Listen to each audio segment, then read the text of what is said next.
Hello दोस्तों, आज के समय में सेक्स के अंदर दो प्रॉब्लम्स बहुत ज़्यादा आ रही हैं। एक तो पीई की प्रॉब्लम ज़्यादा आ रही है जिसको प्री मेच्योर एजेकुलेशन बोलते हैं, जिसको बोलते हैं कि हमारा समय कम हो चुका है। सेकंड आता है इरेक्टाइल डिसफंक्शन, मतलब कि उनको तनाव कम आ रहा है। तो इसको ठीक करने के लिए कई तरह की होम्योपैथी मेडिसिन भी हैं, आयुर्वेदिक भी हैं और एलोपैथिक मेडिसिन भी हैं। तो होम्योपैथी मेडिसिन की जब भी बात आती है तो बहुत सारा साथ में कन्फ्यूज़न भी आता है और कई बार मेडिसिन अच्छा काम करती हैं किसी किसी पेशेंट पर और किसी पे अच्छा काम नहीं करती हैं। उसका रीज़न यही होता है कि आपकी तो इंटरनल डिज़ायर ख़त्म हो गई है, बट आप ऐसी मेडिसिन यूज़ कर रहे हैं, ऐसी दवाई आप पी रहे हैं जिसके अंदर डिज़ायर कूट कूट के भरी हुई है। तो मेरे कहने का मतलब ये है कि यहाँ पे जो मैं दो मदर टिंचर बताऊंगा उनको मैं काफ़ी डिफ्रेंशिएट करके बताऊंगा। अगर आपने उन दवाइयों को इस्तेमाल नहीं किया है तो आपके जो भी लक्षण हैं आप उसके अकॉर्डिंगली उनको इस्तेमाल कर सकते हैं।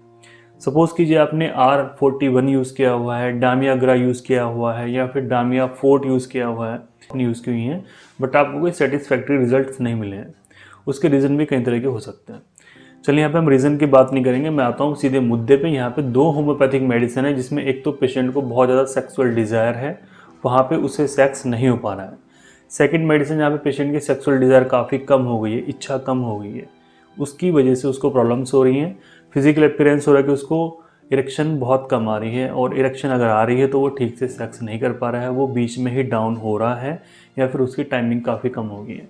यहाँ पे जो पहला मदर टिंचर है उसका नाम है एग्नास कास्टस।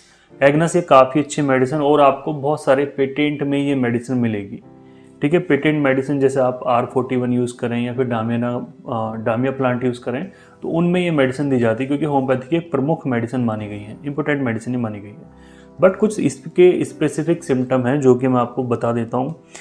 जैसे कि सेक्सुअल ऑर्गन पे काम करती है but there is no sexual desire. इसमें मेन चीज़ ये है कि पेशेंट की सेक्सुअल डिज़ायर ख़त्म हो गई है, उसको इच्छा नहीं है, उसके बाद ये सारी प्रॉब्लम्स उसको आनी शुरू हुई हैं। इसके साथ साथ पेशेंट को अपना पेनिस छोटा महसूस होता है, उसके अंदर कोल्डनेस सेंसेशन पेशेंट को फील होती है और वो रिलैक्स फील होता है। और पेशेंट को ये सब चीज़ें क्यों हो रही हैं? क्योंकि एक्सेसिव में मास्टरबेशन किया हुआ है उसकी, मतलब हम हिस्ट्री में जाके देखते तो ये सारी चीज़ें हमें मिल सकती हैं। एक चीज़ और आती है इसमें कि कोई पेशेंट जो सपोज़ कीजिए कि कोई लड़का 20 साल का आता है मेरे पास, उसको सेक्सुअल प्रॉब्लम हो गई हैं और 20 साल की उम्र में वो ऐसा लग रहा है जैसे उसकी उम्र 30 साल हो गई है। तो ऐसे वाले पेशेंट जो होते हैं, पतले पेशेंट होते हैं, एक्सेसिव मास्टरबेशन वाले पेशेंट होते हैं, उन्होंने इतना मास्टरबेशन किया हुआ है कि उनकी सेक्सुअल डिज़ायर काफ़ी कम हो गई है। तो जहाँ पे ये 2-3 से सिम्टम्स हमें मिल जाते हैं, हम वहाँ पे एग्नस देंगे तो ये दवाई काफ़ी अच्छा काम करती है।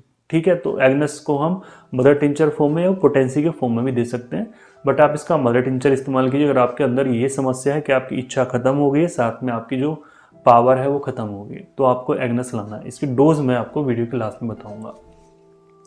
सेकेंड है दोस्तों, इसके अंदर आता है योहमिनम मदर टिंचर। इसमें आप ये मानिए कि ये भी पूरा काम करता है।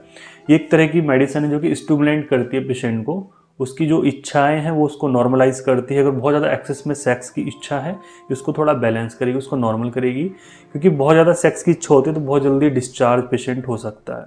ठीक है, मोस्टली केसेस में देखा जाता है कि जो ग्लांस पेनिस की आगे की सेंसिटिविटी है बहुत ज़्यादा बढ़ी हुई है, बहुत ज़्यादा सेंसिटिव है और जितनी तेज़ी से उसको उत्तेजना होती है तो उतनी जल्दी से उसको डिस्चार्ज हो जाता है। तो इस तरह की जो प्रॉब्लम है वो योहमिनम कवर करती है। तो अगर आपको टाइमिंग की प्रॉब्लम है, इरेक्शन की प्रॉब्लम है, साथ साथ में आपको उत्तेजना बहुत ज़्यादा आती है, तो ऐसी कंडीशन में आपको योहमिनम मदर टिंचर इस्तेमाल करना है। अब आपको डोज कैसे लेनी है, तो ये दोनों मदर टिंचर आप एक साथ मत लीजिए, ये मैं आपको सजेस्ट करता हूँ आप इनमें से कोई एक मेडिसिन ले लीजिए जो भी आपके हिसाब से सूट बैठ रही हो। तो सपोज़ कीजिए आप एग्नस लाए हैं मदर टिंचर में, तो आप इसकी 20 बूंदें दिन में 3 बार सुबह दोपहर शाम आधे कप नॉर्मल पानी में डाल के आप इसको पी लीजिए, ताज़े पानी में आप इसको ले लीजिए। अगर आप लाए हैं योहमिनम मदर टिंचर तो सेम आपको यही डोज लेनी है, 20 बूंदें दिन में 3 बार थोड़े से पानी में डाल के आप इसको ले लीजिए और लगभग 1-1 महीने का आप कोर्स कर लीजिए। साथ में कोई मेडिसिन आप लेना चाहते हैं, जैसे मैं हमेशा बता दूं कि आप कोई आयुर्वेदिक मेडिसिन ले सकते हैं। आप जैसे शिलाजीत कैप्सूल ले सकते हैं, अश्वगंधा ले सकते हैं, सफ़ेद मूसली ले सकते हैं, आप इस तरह की दवाइयाँ साथ में ले सकते हैं, कोई भी प्रॉब्लम आपको नहीं होगी। तो अगर आपने अभी तक ये मेडिसिन यूज़ नहीं की हैं तो आप प्लीज़ इन मेडिसिन को इस्तेमाल कीजिए। कॉस्टली मेडिसिन नहीं है, आसानी से आपको किसी भी होम्योपैथिक मेडिसिन स्टोर पे या फिर डॉक्टर के पास आपको मिल जाएगी। आज की इस वीडियो में इतना ही। वीडियो अच्छा लगा वीडियो को लाइक कीजिए। Thank you so much.